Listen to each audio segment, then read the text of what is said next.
എന്തായിരുന്നു സംഭവിച്ചത്? എൻ്റെ ഹസ്ബൻഡിൻ്റെ വീട്ടിൽ താമസിച്ചുകൊണ്ടിരിക്കുന്ന സമയത്ത് അടച്ചുറപ്പില്ലാത്തതാണ്. എതിർകക്ഷി എന്ന് പറയുന്ന ആൾ എൻ്റെ അയൽവാസി തന്നെയാണ്.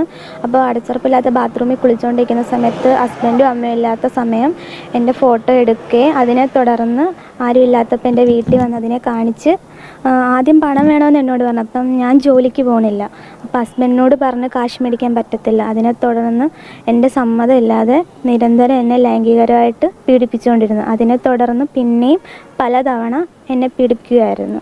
അതുകൂടാതെ അയാൾ പറയുന്ന പല ആൾക്കാരുമായിട്ടും ഞാൻ സെക്ഷ്വലി നിൽക്കണമെന്നുള്ള രീതിയിൽ അയാളുടെ കൂട്ടുകാരായ 2 പേര് ഗുരുലാൽ ചിക്കു എന്ന് പറയുന്ന 2 പേരായിട്ടും പലതവണ എന്നെ സെക്സ്വലി ഹറാസ്. വീഡിയോ കാട്ടി ആയിരുന്നു ഭീഷണി? അതെ, വീഡിയോ കാട്ടി, വീഡിയോയും ഫോട്ടോസും പുറത്തു വിടുമെന്ന് പറഞ്ഞ് പലവട്ടം വീട്ടിൽ പറയാൻ പോയതാണ്. പക്ഷെ അന്നേരവും പുറത്തെങ്ങാനും പറയുകയോ വേറെ രീതിയിൽ എന്തെങ്കിലും ആക്കുകയോ ചെയ്ത് കഴിഞ്ഞാൽ മൊത്തത്തിൽ പബ്ലിഷ് ചെയ്യുമെന്നൊക്കെ പറഞ്ഞ് പല രീതിയിൽ എന്നെ ഭീഷണിപ്പെടുത്തിയിട്ടുണ്ട്. അന്നേരം ഒന്നും പറയാൻ പറ്റാത്ത അവസ്ഥ പറഞ്ഞില്ല പുറത്ത്, പേടിച്ചിട്ട് അയാളെ.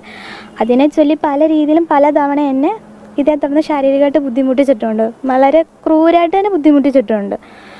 അങ്ങനെ പലതവണ എന്തോന്നായ സമയത്ത് പറ്റത്തില്ലെന്ന് പറയുമ്പോഴും അങ്ങനെ ആദ്യം പണം ആവശ്യപ്പെട്ടിട്ടായിരുന്നു.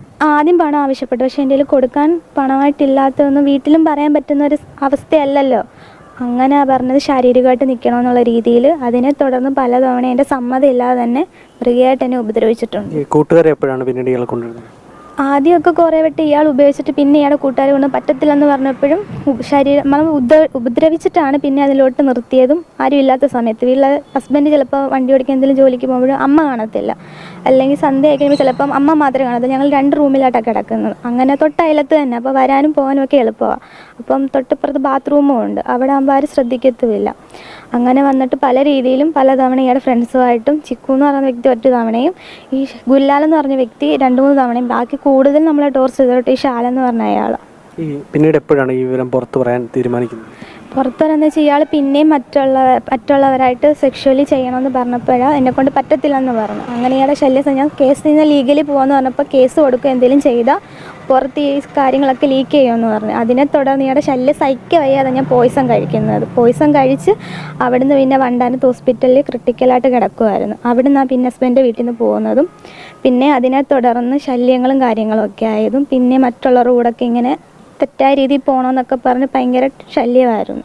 പിന്നീട് ഈ പോലീസ് സ്റ്റേഷനിൽ പരാതിയായി പോയപ്പോൾ എന്താ സംഭവിച്ചത്? പരാതിയായിട്ട് ചെന്നപ്പോൾ പോലും അവർ പറയുന്നതെന്ന് വെച്ച് കഴിഞ്ഞാൽ ഞാനിപ്പോൾ അയാളെ കള്ളക്കേസ് കൊടുത്ത് ട്രാപ്പ് ചെയ്യാൻ നോക്കുന്നുള്ള രീതിയിൽ അവരും ഇവർക്ക് അനുകൂലമായിട്ടുള്ള രീതിയിലും രാവിലെ ഒരു 10 മണിക്ക് തന്നെ ഒരു 6:30 വരെ ഈ ഒരു കാര്യം പറഞ്ഞവരവിടെ നിർത്തി ഒത്തിരി ബുദ്ധിമുട്ടിച്ചിട്ടുണ്ട്. വീട്ടിൽ വന്നപ്പോൾ തന്നെ, കാരണം എൻ്റെ അമ്മയ്ക്ക് വയ്യാതിരിക്കും. അപ്പോൾ ഞാൻ ഒറ്റയ്ക്കാണ് പോയത്. അപ്പോൾ തിരിച്ച് വന്നപ്പോൾ തന്നെ 7-8 മണിയായി. ആ സന്ധ്യയോളം എന്നെ അവിടെ ഒറ്റയ്ക്ക് നിർത്തിയെങ്കിൽ പോലും അവരെ അനുകൂലിച്ചാണ് പറഞ്ഞത്. ഞാൻ എന്തോ രീതിയിൽ അയാളിൽ നിന്നും പൈസ വാങ്ങാനോ അങ്ങനെയുള്ള രീതിയിൽ അവരെ അനുകൂലിച്ചാണ് പറഞ്ഞുകൊണ്ടിരിക്കുന്നത്. പക്ഷേ നിങ്ങളുടെ പരാതി നിങ്ങളെ ശാരീരികമായി ഉപദ്രവിച്ചു എന്നുള്ളത് മാത്രമായിരുന്നു, വേറെ പണമോ മറ്റു കാര്യങ്ങളൊന്നുമില്ല. ഈ ശാരീരികമായി ഉപദ്രവിച്ചവർക്കെതിരെ നടപടി വേണമെന്നാണ് നിങ്ങൾ പോലീസിന് മുമ്പാകെ ആവശ്യപ്പെട്ടത്. അതെ, ഇപ്പം എന്നെപ്പോലെ ഇപ്പോൾ ഞാനും ഇപ്പോൾ പറയാതിരിക്കുന്നതിൽ എത്ര പെൺകുട്ടികൾ ഇപ്പോൾ പുറത്ത് പറയാതിരിക്കുന്നുണ്ട്. നാളെ ഇനി മറ്റൊരു പെണ്ണിന് എൻ്റെ അവസ്ഥ, എൻ്റെ ജീവിതവും വന്നിട്ട് ഞാനിങ്ങനെ നശിക്കുന്നതല്ലാതെ അയാൾക്കൊരു പ്രശ്നമില്ല. അയാൾ പുറത്ത് മാന്യനായിട്ട് നടക്കുന്നുണ്ട് ഇപ്പോഴും. അപ്പോൾ എൻ്റെ ജീവിതവും പോയി എന്നെ ശാരീരികമായിട്ട് ഉപദ്രവിച്ചതിന് തക്കതായ നിയമ നടപടി എടുക്കണം അയാൾക്കെതിരെ.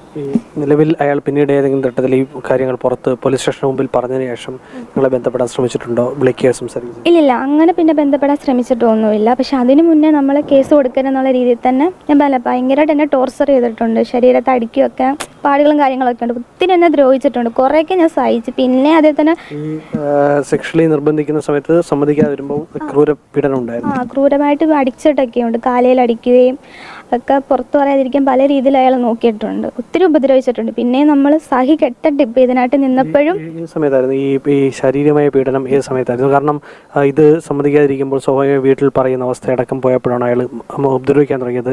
വീട്ടിലാരുടെയും ഉപദ്രവിച്ച സമയത്തൊന്നും പറയാൻ കൂട്ടാക്കിയില്ല? ഇല്ല, ആരോടും പറഞ്ഞിട്ടില്ല. ഇതിനെ പേടിച്ച് പറയുമ്പോൾ എന്താവും, ഇപ്പോൾ ഒരു എന്തോന്ന് പറഞ്ഞാൽ പിന്നെ ചിലപ്പോൾ നമ്മുടെ ഭാഗത്ത് ഞാൻ എവിടെയും പെട്ടെന്ന് ഉൾക്കൊള്ളാൻ കുറച്ച് ബുദ്ധിമുട്ടായിരിക്കും. അതുകൊണ്ട് പേടിച്ച് ഞാൻ ആരോടും ഞാൻ പറഞ്ഞിട്ടില്ല. ഈ ദൃശ്യങ്ങൾ പകർത്തിയ ഫോൺ അടക്കം കണ്ടെത്തണമെന്ന് നിങ്ങൾ പോലീസിനോട് ആവശ്യപ്പെട്ടു. പക്ഷേ പിന്നീട് എന്തുണ്ടായി? അതിനെക്കുറിച്ചൊന്നും പറഞ്ഞിട്ടില്ല. അയാളുടെ കയ്യിൽ അങ്ങനെ ഒരു സാധനം ഇല്ലെന്നാണ് അയാൾ അവിടെ പോലീസിനോട് പറയുന്നത്. അയാൾക്കൊന്നും എന്നെ കണ്ട് പരിചയം പോലും ഇല്ലെന്നുള്ള രീതിയിലാണ് അയാളിപ്പോൾ വെച്ച് വെക്കുന്നത്. അത്രയും പറഞ്ഞു. പക്ഷേ പോലീസ് അവിടെ എനിക്ക് ആനുവലായിട്ടൊരു എന്തോന്ന് നീതി കിട്ടുമെന്ന് എനിക്ക് തോന്നുന്നില്ല. തമ്മിൽ ഫോണിൽ സംസാരിച്ചിട്ടുണ്ടോ എപ്പോഴെങ്കിലും ഇത് ആവശ്യപ്പെട്ടിട്ടുണ്ട്?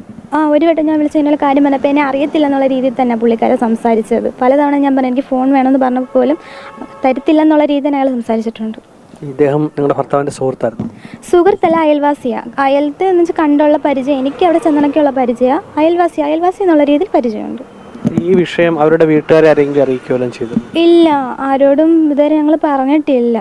കാരണം അവർക്കൊരു ഫാമിലി ഉള്ളതെന്ന് വെച്ചാൽ എന്നിട്ടും പിന്നെ നമ്മൾ അതേ തുടർന്ന് ടോർച്ചർ ചെയ്യുവാണല്ലോ എന്ന് വെച്ചപ്പോഴാണ് പിന്നെ നമ്മൾ കേസായിട്ട് മുന്നോട്ട് പോകാൻ നിന്നത്. ഇപ്പോൾ പരാതി എവിടെയൊക്കെ കൊടുത്തു?